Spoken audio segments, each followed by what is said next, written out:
Comment étudier les prophéties bibliques?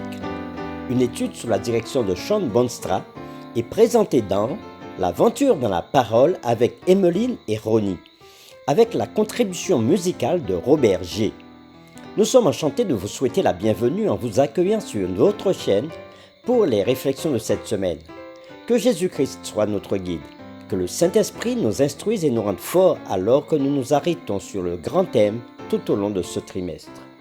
Aujourd'hui commence la série numéro 6 qui va du samedi 3 au vendredi 9 mai et qui a pour titre « Comprendre le sacrifice ». Les lectures de la semaine concernent les chapitres suivants. Ésaïe chapitre 1er, les versets 2 à 15, Hébreux chapitre 10, les versets 3 à 10, Exode chapitre 12, versets 1 à 11, 1 Corinthiens chapitre 5, verset 7, Agée chapitre 2, versets 7 à 9, Ésaïe chapitre 6, versets 1 à 5 et Apocalypse chapitre 4, versets 7 à 11. Le texte à mémoriser de cette semaine que nous vous invitons à dire avec nous se trouve dans Apocalypse chapitre 5, le verset 9. Et il chantait un cantique nouveau en disant « Tu es digne de prendre le livre et d'en ouvrir les sceaux, car tu as été immolé et tu as racheté pour Dieu par ton sang des hommes de toute tribu, de toute langue, de tout peuple et de toute nation. » Nous vous invitons à le redire avec nous. Apocalypse chapitre 5, le verset 9. Et il chantait un cantique nouveau en disant « Tu es digne de prendre le livre et d'en ouvrir les sceaux, car tu as été immolé et tu as racheté pour Dieu par ton sang des hommes de toute tribu, de toute langue, de tout peuple et de toute nation. »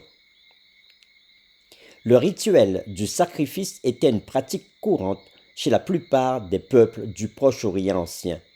Dans le Proche-Orient ancien, le sacrifice était considéré comme un don à Dieu, fournissant de la nourriture à la divinité en échange de son aide.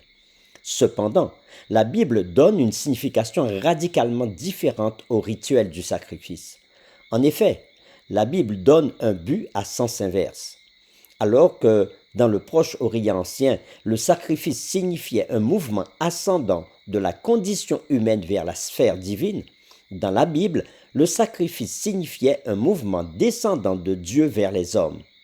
Dans le Proche-Orient ancien, le Dieu aurait créé les humains pour avoir des esclaves qui le serviraient et lui fournissant de la nourriture.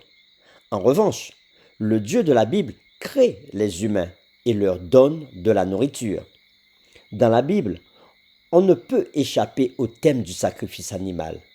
Il traverse ces pages tel un fil écarlate et joue un rôle central dans la grande scène de l'Apocalypse, où Jean est introduit dans la salle du trône de Dieu, dans Apocalypse chapitre 4 et chapitre 5. Le fait que Jésus apparaisse dans cette scène cruciale, semblable à un agneau immolé, dans Apocalypse chapitre 5 verset 6, est une clé essentielle pour comprendre tout l'épisode prophétique. Cette semaine, nous allons examiner certains thèmes du sacrifice qui éclairent notre compréhension de Jésus, l'agneau immolé, le protagoniste évident de la scène du trône. Il est accepté comme digne là où personne d'autre ne l'est, et son caractère unique de dignité en dit long sur ce que le Seigneur a accompli à travers le système sacrificiel.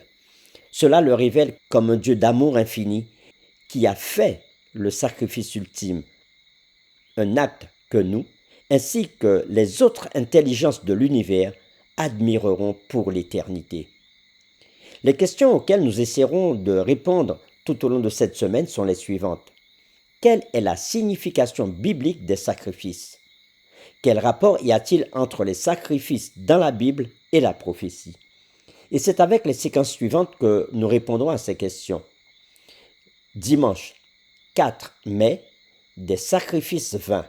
Lundi 5 mai, le sang des taureaux et des boucs. Mardi 6 mai, l'agneau pascal. Mercredi 7 mai, Jésus au temple. Jeudi 8 mai, car tu as créé toutes choses. Et vendredi 9 mai, comme à l'accoutumée, nous ferons le résumé et nous poursuivrons avec des réflexions avancées. Cette semaine, nous approfondirons toutes ces séquences. Que Dieu nous éclaire alors que nous partagerons l'étude de cette semaine. Que cette étude renforce notre amour pour Dieu et pour son Fils Jésus-Christ.